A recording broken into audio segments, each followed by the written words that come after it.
I had a big show planned for today. This was a big week in the world of sports.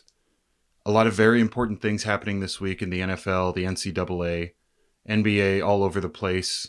Um, there are things that we can and need to talk about, and we will get to those a bit later. But that all takes a backseat for the time being. I mean, you guys know me. I try not to take anything too seriously. I have these little skits that I do at the beginning that make me laugh. I'm cracking jokes throughout the show.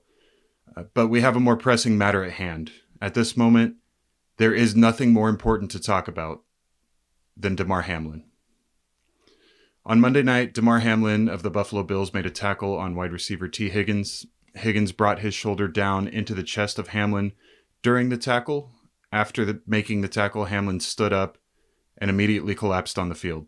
Medical crews rushed onto the field, had to administer CPR to get his heart going again. A defibrillator was also used. And minutes later, he was taken by ambulance to the University of Cincinnati Medical Center, where as of Tuesday afternoon, he remains in critical condition. We love sports for many reasons. There's the camaraderie that we have of cheering with friends. There's this fierceness of competition that pits us against each other. There's lots of stories and heartfelt moments that just make it incredibly easy to fall in love with this whole thing. On this side of things, the reason that I'm doing this, talking and reporting, I do it because when I was young, I fell in love with it. There's a special magic that connects me specifically to the game, and I use my talents and my gifts to contribute in that way. Athletes, a little bit different, they use their talents and gift to contribute on the field or on the court or on the ice. And there's nothing wrong with loving a sports team or loving a specific sport, but sometimes we just get too caught up in the moment of the game. We remove the humanity and the sanctity of life from our minds. We watch for a champion to beat down a challenger.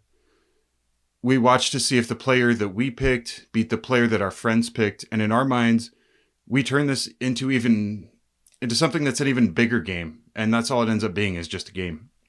But in football specifically, while we're sitting in front of our TVs, checking our fantasy scores on our phones, there are 11 human beings running full force sometimes into 11 other human beings.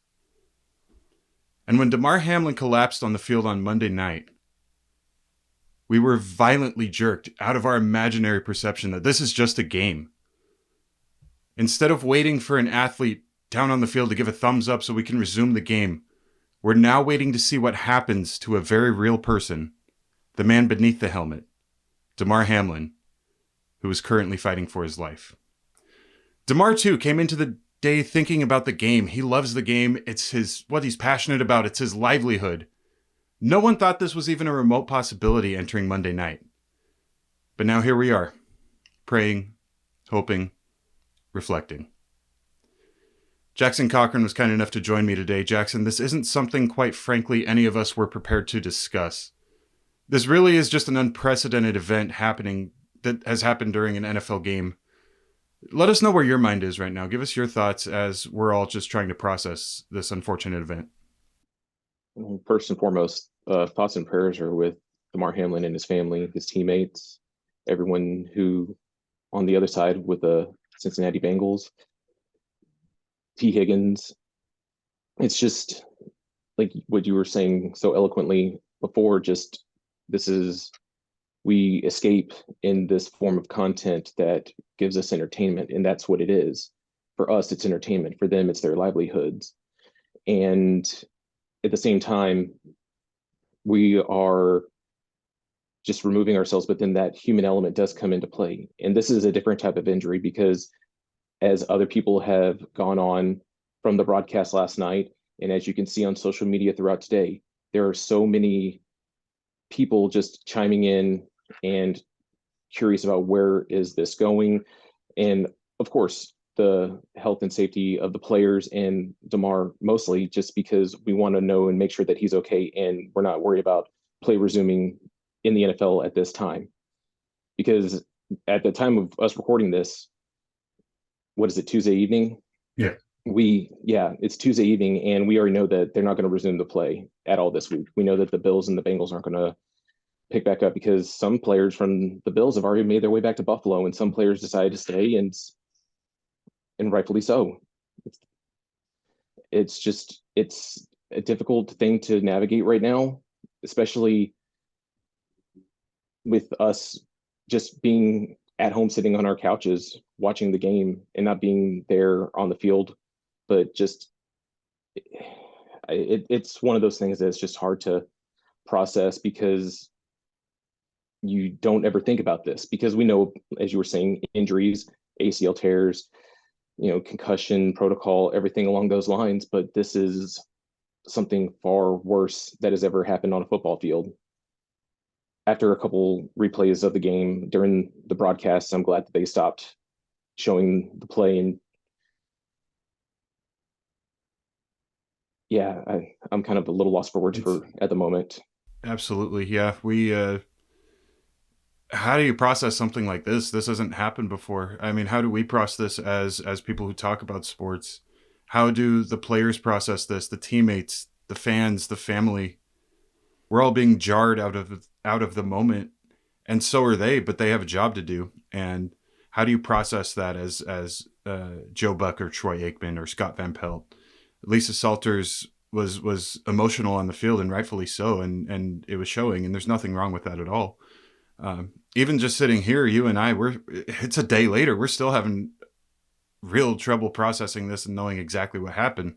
Because Luckily, we've had we want the good news. We want to hear that good right. news so we can get that relief. And that's what everyone who is tuned in and are still glued to their phones or glued to the television or even whatever sites you follow, because you're optimistic. You know that he's going to pull through and you want that. You want that good news and you want to feel better because it'll be that sigh of relief. And yeah, that's kind of where it is right now. The way that just going back real quick to what the NFL said uh, earlier today, that this game is not going to be played this week. I mean, absolutely the right call. You can't put people back out there when something this emotionally damaging happens, um, especially for the players, but also for the coaches and, like I said, the family as well. Like, how could you put them through that? What the way that they went about this, I have to applaud them. I feel like they went about this the right way by not only stopping the game from happening later this week, but also canceling the game at the moment. Because usually when injuries happen, they play on. You think of Tua Tagovailoa earlier in the season getting that second concussion on the same field, mind you. They went ahead and played the rest of the game, and that's typically what happens. That's what is the policy that's in place for something like this. There's not a policy in place for cardiac arrest on the field. So everybody was trying to learn along as we were going along and feel it out as it was happening. Not easy to do it, and I think that they handled that the best that they could. Whenever I was in high school, we did have a player leave in an ambulance off the field, but the ambulance obviously didn't make its way onto the field. Every single school district's different with their funding. Right. In every single game, there's always a paramedic on site. The fact that it's there is just to transport them to the hospital, even if it's a broken bone or something.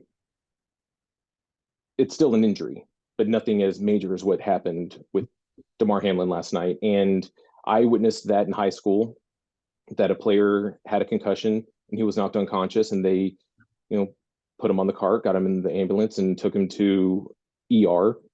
And in the NFL, yes, you're talking about they have carts that they will load people off and just get them on, and then we resume play. It's just shows you how it's different that with programs and at the highest level, you have the resources to buy all these and pay for all these accessories and accessories is probably the wrong word, but you can buy all the tools to help get your players off the field and resume play in a safe way. But this was something completely different. And I've never seen an ambulance on a football field, especially in the NFL.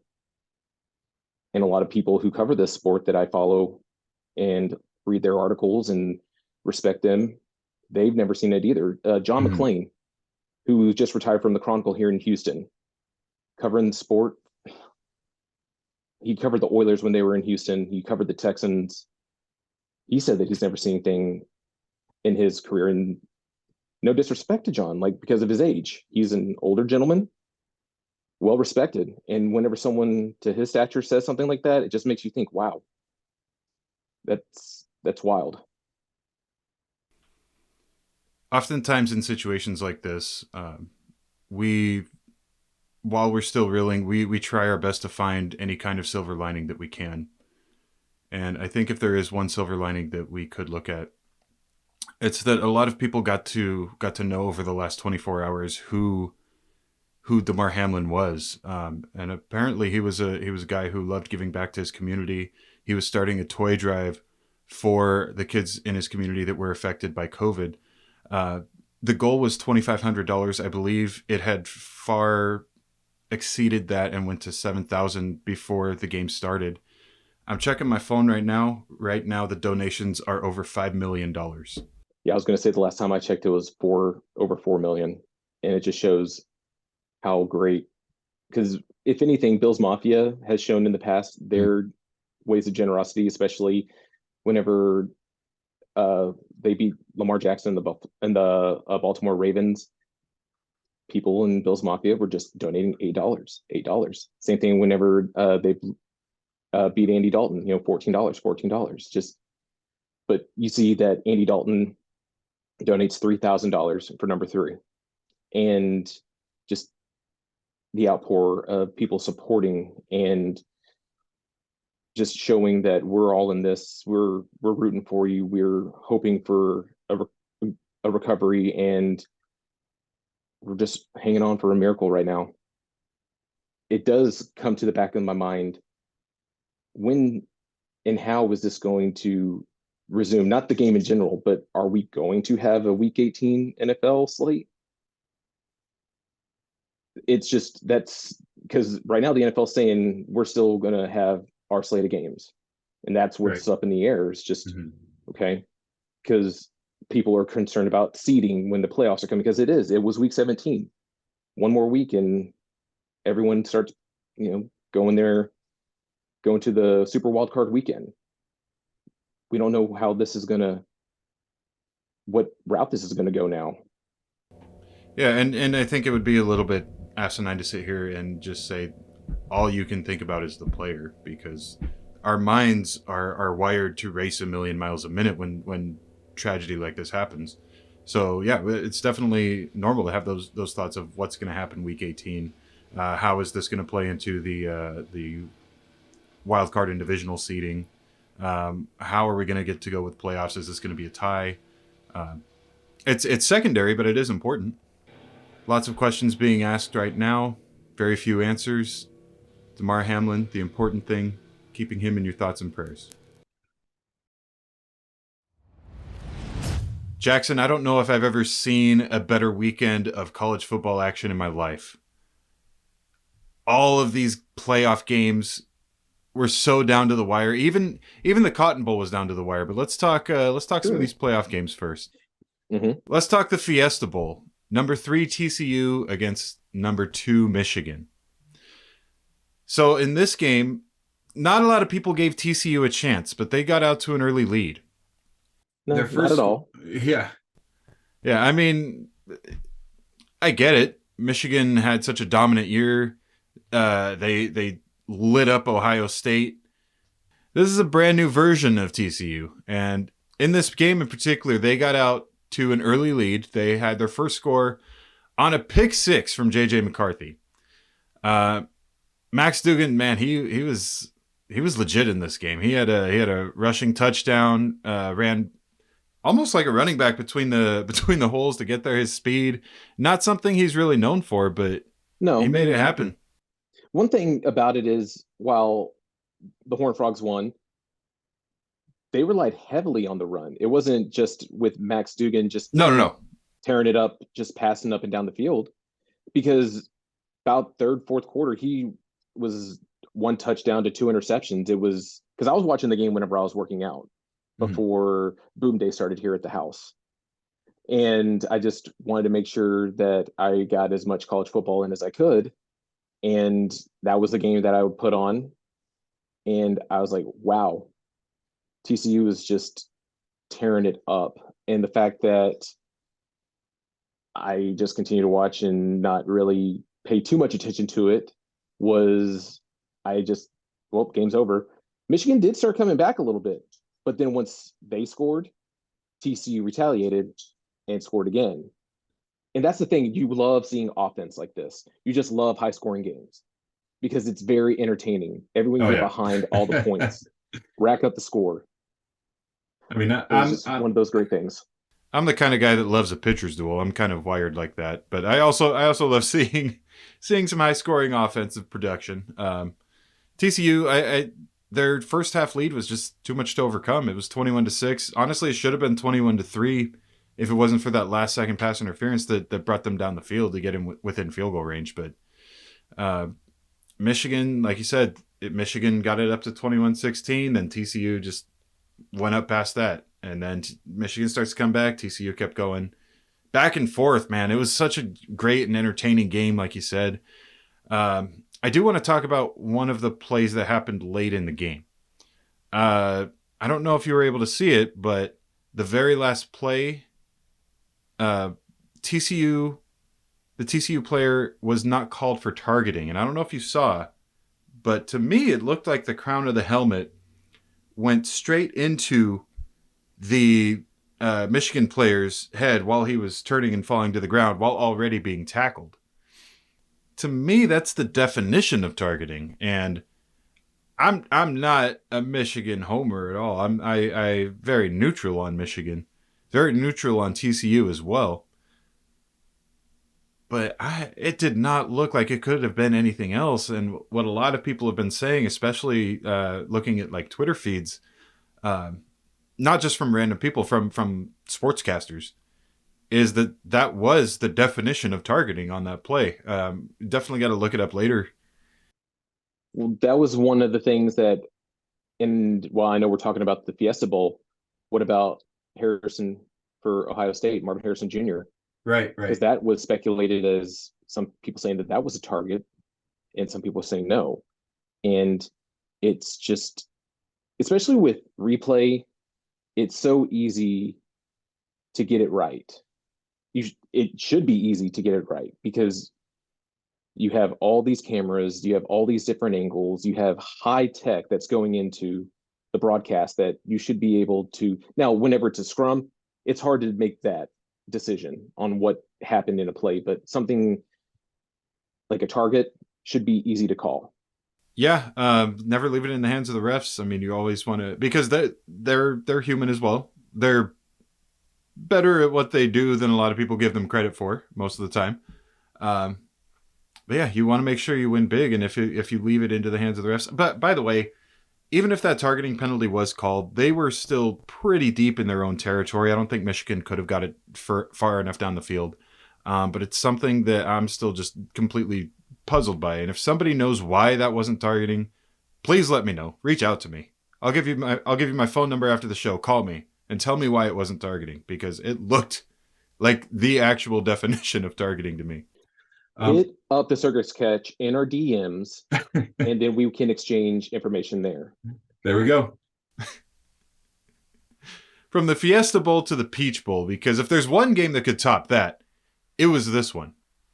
University of Georgia defeating Ohio State 42-41. And yes, it's just as crazy as it sounds. I will say that in this one, I feel like the starting quarterback for the losing team outshined the starting quarterback for the winning team. Not that Stetson Bennett was horrible, but I've seen him play 1,000 times better than how he played in this game. It was a weird game for him, and Stroud kind of lit everybody up. It helps to have Marvin Harrison Jr. out there. You know, Marvin Harrison, the best receiver in college football by far. Somebody also said that exact same phrase a few decades ago. But the circus catches that he made. I see what you did there. Yeah, thank you. But the catches that he made, they really were the definition of a circus catch. In the back of the end zone, again on the play where he was either targeted or not targeted. The very first one was a good catch as well. It was catch and run. But Marvin Harrison Jr., most exciting player to watch in college football, in my opinion. CJ Stroud showed his creativity not only with his legs but with his arm. Kind of an atypical game for him as well, but on the good side of things. Just the stats alone. Let me just go ahead and read these stats off from CJ Okay. Stroud. He was 23 for 34, 348 yards in the air, 4 touchdowns, no interceptions. And then he rushed 12 times for 34 yards. His longest was a 27-yard run. But the fact that not throwing any interceptions against that stout Georgia Bulldogs defense, and especially leading into the fourth quarter against the Bulldogs had to fight their way back to win. They scored 18 points in the fourth quarter alone to Ohio State's 3.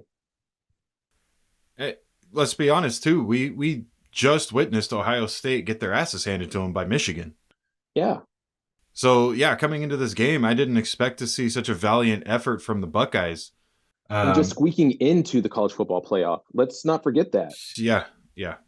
I think they were well-deserved to be in there, but there was cases for a lot of teams to get in that didn't make it. Nick Saban has a different say in it. Yeah. Oh, absolutely. Yeah. Just again talking about this targeting call that was reversed and how it's a little bit different than the other one. This one on Marvin Harrison Jr., it looked like again, we were pretty much at the crown of the helmet area that was going into Marvin Harrison. But it looked like it got just enough of his shoulder pad that it wasn't in the helmet area. And I think that's why it was reversed. I don't know that it was that clear cut. It was extremely close. And I think that's that judgment call that everyone just talks about, because if you're seeing that the shoulder pad is making contact first, well, yes, no matter what, a lot of tackles will end up with helmets colliding. But the fact that you can state a case for leading with the crown of your helmet or just trying to hit with your shoulder, it's that judgment call. And even though you have replay, you're just going to have to respect you have to respect what the referee's call is.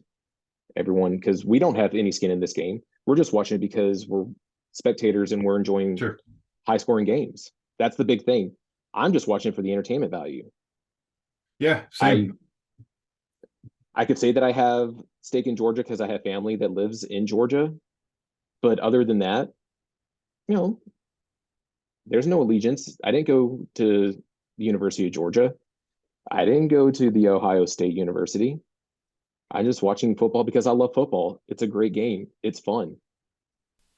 Absolutely, yeah, nothing wrong with that. I mean, I live in California. We don't usually care about college football unless USC's doing well or UCLA's doing well, or every once in a while Stanford or Cal. But it's been a while for those schools.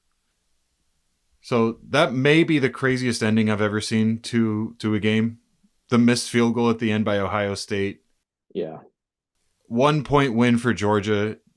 Just what a weekend. And I'll let you know a little stat right now, little gold nugget for you. 7 points total was the margin for both of these games.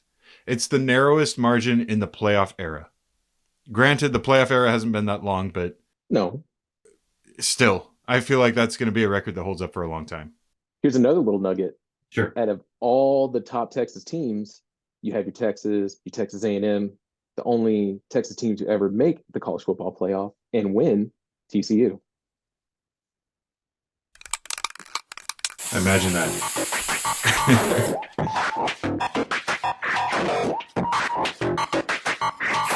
There's a team in Brooklyn called the Nets. I don't know if you've ever heard of them. They have not lost a game, Jackson, since December the 4th. They've won 12 straight. They've won 16 of their last 17. They started the year 9-11.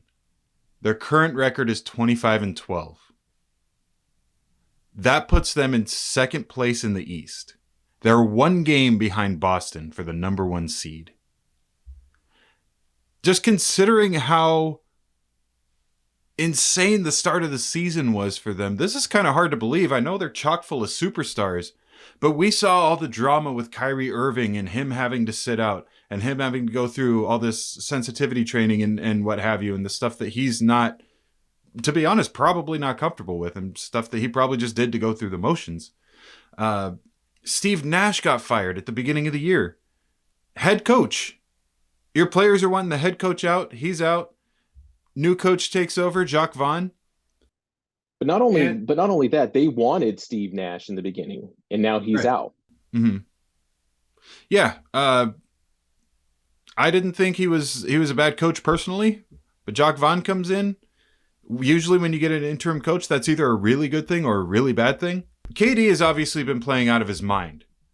I don't think there was any doubt that he was going to be still great this year, still a top 5 player this year, but he's averaging 30 points a game. He's averaging 7 assists. He's averaging 6 rebounds a game. He's playing some of the best basketball of his career. He dominated last night, albeit it was against the struggling Spurs team, but KD is still very much the superstar that he always has been in this league. If you don't believe me, Kylian Mbappe showed up last night to the Nets game to hang out with KD. The biggest superstar on the planet, mind you, maybe outside of Messi right now, is at the Brooklyn Nets game to hang out with Kevin Durant. Kyrie Irving has scored 27 points in 3 straight games. He's scored 20 in all but one of his last 9. And if you thought Kyrie was the problem before, he's not the problem now. No, Kyrie, he is a problem. He's a problem on the court. For other teams, not for the Nets. Yes, not for the Nets. With everything that was going on earlier in the season with the Nets, it's been crickets for a while. And they're quietly just playing the game, getting rid of all the distractions, and going back to what they've been doing, just playing good ball. And that's all you need to do. Just let your performance on the court show everyone that, hey, we're not a joke. We're not going to just let any of the outside chirping bother us. We're just going to play our game, and we're going to continue to do what we are here to do. And that's going to win a championship. I can't say that they will or won't, but with the way that they're playing, it's going to be scary once the playoffs start. And I know it's only January. I was about to say December. It's only January. Time moves quick. Time does move quick. But just the fact that you could turn it around and go on a run, and that's what the Brooklyn Nets are doing right now. This looks like a championship team to me. Right now, the bench is playing out of their minds as well. Simmons, not where we'd like him to be, but he's a serviceable number 3. This team looks like they have everything that it takes to win a championship. I'm not crowning them the champions. I still think Boston has something to say about that going forward. I still think Milwaukee has something to say about that. Nets are right up there. They're going to make a lot of noise. They've been making a lot of noise, and they just look fierce. Mm-hmm. It's still too early to really crown a champion. Of course. Yeah. And something could happen. They could just start to go on a losing streak and turn it off. But it's just great to see them actually contributing and playing good basketball, because that's what you want to do. That's what you are looking for, especially with this team, is just actually playing up to your level. And that's what KD's been doing. He's just been playing his game, and that's what matters. He's the Durantula. He's still the Durantula in my eyes. Thank you guys for joining us on this edition of the Circus Catch, a very atypical episode. We hope to get back to more positivity next week. And once again, keep Damar Hamlin in your thoughts and prayers as we move forward with this. Jackson, thank you so much for joining the show. I know it was extremely last minute calling you on, but thank you. We appreciate you, and definitely going to have you back on soon. Thanks. Thank you guys for watching. Again, the link to the GoFundMe is going to be in the description. We'll see you next week. Peace out.